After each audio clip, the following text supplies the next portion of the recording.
Teman-teman, kajian kita ini sudah sampai makalah yang ke-9 antara nafsu dan kesombongan.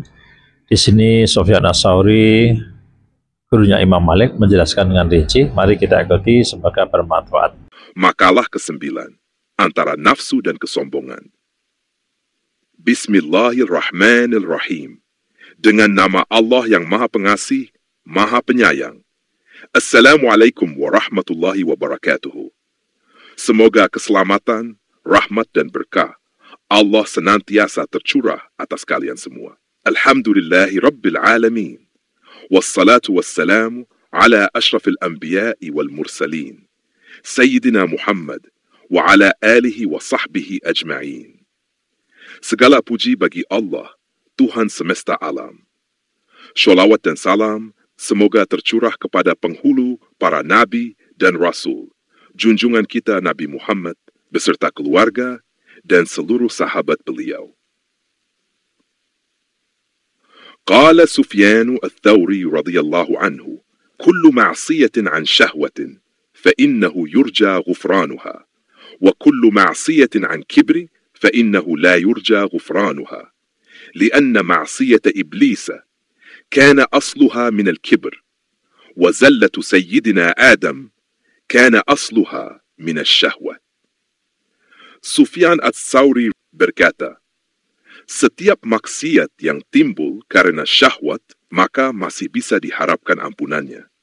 Namun setiap maksiat yang bersumber dari kesombongan, maka tidak dapat diharapkan ampunannya. Sebab maksiat iblis berasal dari kesombongan, sedangkan kesalahan Nabi Adam berasal dari syahwat. Manusia tak lepas dari salah dan dosa. Tapi jenis kesalahan itu tidaklah sama.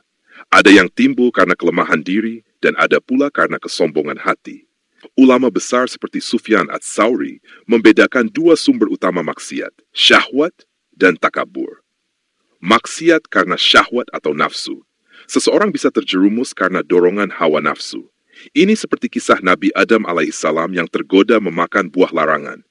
Namun ia segera menyesal dan bertaubat. Maksiat karena kesombongan. Iblis enggan sujud kepada Nabi Adam karena merasa lebih tinggi derajatnya. Ia berkata, Ana khairun minhu khalaqtani min narin, wa khalaqtahu min tin. Aku lebih baik darinya. Engkau ciptakan aku dari api, sedangkan dia engkau ciptakan dari tanah. Maksiat seperti ini tidak dibarengi dengan penyesalan, bahkan justru disertai penolakan terhadap kebenaran. Pandangan ulama Imam Al-Ghazali.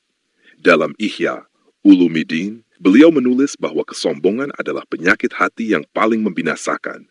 Orang yang sombong tak hanya berdosa, tapi juga menutup jalan taubat. Imam Ibnu Qayyim Al-Jauziyah dalam Al-Jawab Al-Kafi, beliau membedakan dosa karena kelemahan dan dosa karena penolakan. Yang pertama lebih mudah mendapat rahmat Allah, sementara yang kedua lebih berat hisabnya karena melawan kebenaran. Buya Hamka dalam tafsir Al-Azhar menegaskan, iblis tidak berzina, tidak mencuri, tapi ia sombong. Itu yang membuatnya hina dan terusir. Kesombongan menutup mata terhadap kebenaran dan membuka pintu kehancuran. Gus Baha dalam berbagai pengajian menjelaskan bahwa orang yang berdosa karena syahwat seringkali masih punya rasa malu dan menyesal, maka ia lebih dekat kepada taubat. Tapi yang sombong bahkan merasa benar sendiri. Ia berkata, iblis itu ahli ibadah, tapi karena takabur, semua amalnya tak bernilai. Ustadz Adi Hidayat, beliau menjelaskan bahwa taubat butuh dua hal, sadar dan tunduk. Dosa karena nafsu masih menyisakan ruang untuk itu.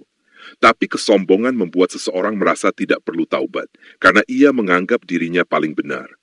Assalamualaikum warahmatullahi wabarakatuh, teman-teman. Pelajaran yang kita dapat dari tausiah ini, bahwa kesalahan karena nafsu itu menunjukkan kita masih manusia. Tetapi kesalahan karena sombong menunjukkan hati yang keras membatu. Maka selagi hati masih lembut, bersyukurlah.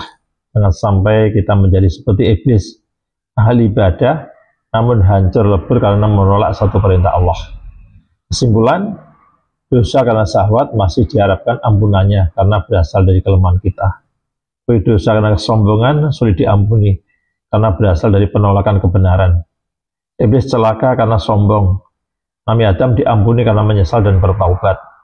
Hati yang keras sulit menerima hidayah dari Allah. nasihat untuk kita semua, jangan bangga karena amal, jangan bangga dengan amal, jangan sombong karena merasa benar, dan jangan meremehkan dosa kecil. Setan masuk dari celah ujub dan takabur, bukan dari maksiat terang-terangan semata. Rendahkan hatimu di hadapan Allah dan makhluknya. Mari kita berdoa bersama-sama. Ya Allah, bersihkan hati kami dari kesombongan, rasa bangga diri, dan riya atau pamer. Jadikanlah kami termasuk hamba-hambamu yang bertaubat dan rendah hati.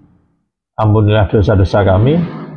Sesungguhnya Engkau Maha Pengampun lagi Maha Penyayang. Penutup, Allahumma salli ala Sayyidina Muhammad wa ala ali Sayyidina Muhammad. Ya Allah, limpahkan sholawat kepada junjungan kami Nabi Muhammad dan kepada keluarga Nabi Muhammad. Harapan. Semoga kita dijauhkan dari sifat iblis yang membinasakan dan diberi taufik untuk selalu rendah hati. Alhamdulillahi Rabbil Alamin. Segala puji bagi Allah, Tuhan seluruh alam. Wassalamualaikum warahmatullahi wabarakatuh.